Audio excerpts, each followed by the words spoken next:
दोस्तों, एक दिन मैं जब कॉलेज से वापस आया तब देखा मेरी बहन एक लड़के के साथ कोठे पर जा रही थी। वहां पर ग्राहकों ने मेरी बहन को रोक। दोस्तों, कहानी में आगे बढ़ने से पहले ऐसे ही और भी इंटरेस्टिंग कहानियां सुनने के लिए हमारे चैनल को अभी सब्सक्राइब करो। दोस्तों, मेरा नाम बंटू है और मैं अभी 12वीं क्लास में पढ़ता हूँ। हमारे घर में हम सब कुल 6 लोग रहते हैं। मैं, मेरी बहन और मेरे मम्मी पापा साथ में ही रहते हैं। मेरी बहन की उम्र अभी 19 साल है। दरअसल कुछ समय पहले ही मेरे पापा की तबीयत खराब हुई गई थी, जिस वजह से दीदी ने उनका काम बंद करवा दिया था और खुद ही एक प्राइवेट कंपनी में काम करती है। वह हमेशा ही दूसरों की मदद करती है। मेरी दीदी बहुत अच्छी लड़की है। अब हमारे घर का सारा खर्चा हमारी दीदी ही चलाती है तथा वो और मैं हमेशा से ही एक दोस्त की तरह ही रहते हैं। जैसे कि कोई भी बात होती है तो मैं सबसे पहले श्वेता से बताता था, या उसे भी कोई दिक्कत होती तो वो मुझे सब बताती थी। क्योंकि मेरी माँ घर का सारा काम करती थी और पापा घर पर रहकर आराम कर रहे थे।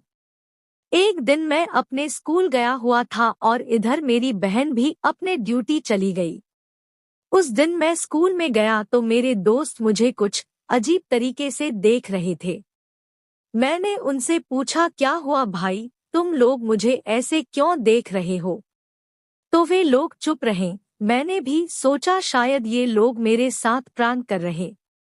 ये सोचकर मैंने अपना ध्यान पढ़ाई में लगा लिया। फिर पढ़ाई के बाद छुट्टी हो गई, तब भी मेरे किसी दोस्त ने मुझसे नहीं बात की। जब छुट्टी हुई तो मैं बोला, अरे यार जीव, क्या हुआ, तुम लोग मेरे साथ ऐसा बर्ताव क्यों कर रहे हो? तो जीव बोला, वो तुम्हारी बहन। मैंने बोला, हाँ क्या हुआ मेरी बहन को? तभी मेरा दूसरा दोस्त बोला, तेरी बहन को कुछ नहीं हुआ दोस्त। तुम्हारी बहन श्वेता को हमने एक लड़के के साथ कोठे पर जाते हुए देखा और इसलिए अब हम तुम्हारे साथ नहीं रहना चाहते हैं। मैंने बोला, नहीं, ये तुम लोग गलत बोल रहे हो, मेरी बहन ऐसा नहीं कर सकती है, वो बहुत अच्छी लड़की है। फिर वो लोग वहां से अपने घर चले गए और मैं भी उदास मन से अपने घर की ओर जाने लगा। फिर मैं अपने घर पहुंच गया और घर पर जाकर उदास होकर बैठा। तभी रात के 9 बजे मेरी दीदी भी आ गई। फिर वो मुझे कुछ पैसे दे दी और बोली, ये रखो भाई अपने खर्चों के लिए। मैं उसका पैसा तो नहीं लेना चाहता था क्योंकि मुझे वो हराम की कमाई लगी, लेकिन फिर भी मैंने वो पैसा ले लिया और फिर हम सबने खाना खा लिया। मैं अपनी बहन की सच्चाई का पता लगाना चाहता था और इसलिए मैंने अपनी बहन को कुछ नहीं बोला। अब भी मुझे पूरा विश्वास था कि मेरी बहन कभी गलत नहीं हो सकती है। सुबह हुई और मेरी बहन अपने ड्यूटी पर जाने लगी, तभी मुझसे बोली, भाई आज तुम्हें पढ़ने नहीं जाना है क्या? मैं बोला, मेरे पेट में दर्द है। मुझे बहाना बनाकर आज सच्चाई का पता जो लगाने था।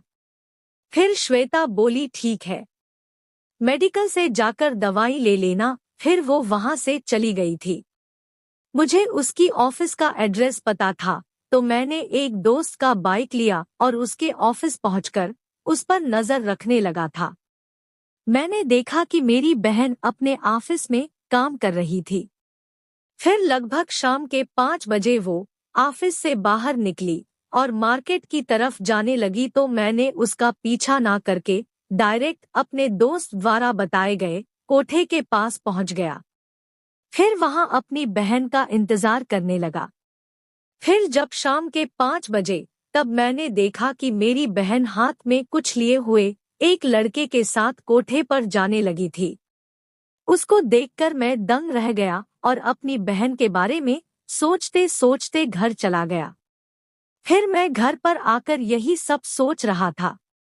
तभी शाम के 8 बजे मेरी बहन आई, बोली, भाई तुम्हारा पेट का दर्द कैसा है?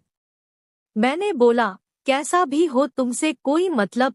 इतने में ही मेरी माँ आ गई और बोली, नालायक दिन भर घूमता रहता है और अपनी बहन से ऐसे बात कर रहा है। इतना बोलकर वो वहां से चली गई। फिर श्वेता बोली, क्या हुआ भाई, तुम इतने गुस्से में क्यों हो? तो मैं बोला, मेरे दोस्तों ने तुम्हें कोठे पर जाते हुए देखा, यहाँ तक कि मैंने खुद अपनी आंखों से देखा है। तो तभी उसने मुझे एक थप्पड़ मार दिया। तुम गलत हो। और बोली, अगर तुझे अपने उन आवारा दोस्तों पर इतना विश्वास है तो ले सुन। तुम्हें पता है, हमारे घर का खर्च और पापा की दवाइयों और यहाँ तक कि तुम्हारी पढ़ाई का खर्चा भी मुझे ही देखना होता है। मैं कुछ भी गलत नहीं करती हूँ। मैं 4 बजे तक अपनी ड्यूटी करती हूँ और शाम को पार्ट टाइम में पिज्जा डिलीवरी का काम करती हूँ। इसलिए मैं कोठे पर जाती हूँ क्योंकि वहाँ का एक ग्राहक रोज मुझसे पिज्जा ऑर्डर करता है। इतना सुनकर मेरी आंखों से आंसू बहने लगा और मैंने अपनी बहन को गले लगा लिया है और बोला, मुझे माफ कर दो दीदी, मैं आपके बारे में गलत हूँ। फिर दीदी ने मुझे माफ कर दिया और हम लोग खुशी खुशी रहने लगे।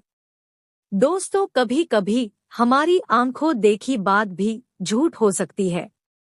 तो दोस्तों, ऐसे ही और भी इंटरेस्टिंग कहानियां सुनने के लिए हमारे चैनल को अभी सब्सक्राइब करो और हाँ, वीडियो को लाइक करना मत भूलना। धन्यवाद।